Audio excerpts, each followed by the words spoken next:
Это величайший маркетинговый обман. Нам говорят, что миллиарды не могут прожить и дня без Кока-Колы. Но она чрезвычайно вредна для организма. Баночка с концентрированным кукурузным сиропом. Вот сколько сахара вы потребляете, выпивая всего одну баночку прохладительного напитка. Это искуснейшая уловка гениального, но крайне безответственного маркетинга. Это, что называется, отвратительно прекрасный продукт, в котором никто не нуждается и о котором все бы давно забыли. Но вот она, Кока-Кола, у всех на слуху.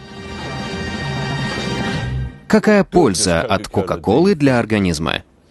Это Джеймс Квинси, генеральный директор Кока-Колы, в интервью с Джереми Паксменом. В ней содержится сахар, который является источником энергии. Необходим ли он? Нет. Сахар – это наркотик. По данным ООН, взрослый человек должен употреблять не более 25 граммов сахара в день. Всего в одной банке Кока-Колы сахара намного больше. Согласно последним исследованиям, сахар вызывает большее привыкание, чем кокаин.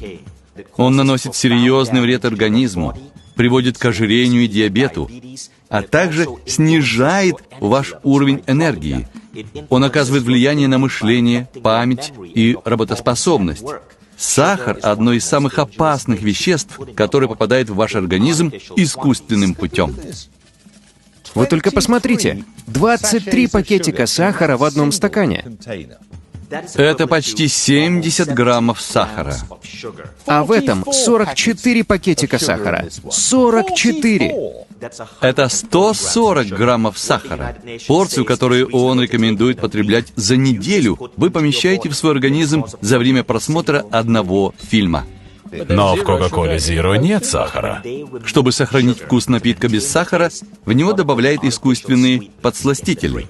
Но известно, что искусственные подсластители дорого обходятся нашему организму. В нашем кишечнике находятся триллионы бактерий, которые регулируют метаболизм и эмоциональный фон. Они залог здоровья и нормальной работы организма. А искусственные подсластители их убивают. Диетическая кола на самом деле вреднее обычной с кучей сахара. Вы согласны, что внесли свой вклад в эпидемию ожирения? Да, будучи поставщиком калорий в рацион британцев, несомненно. Чтобы остановить ожирение, мы должны действовать сообща, не забывая о том, что на счету все калории. Поговорим о калориях.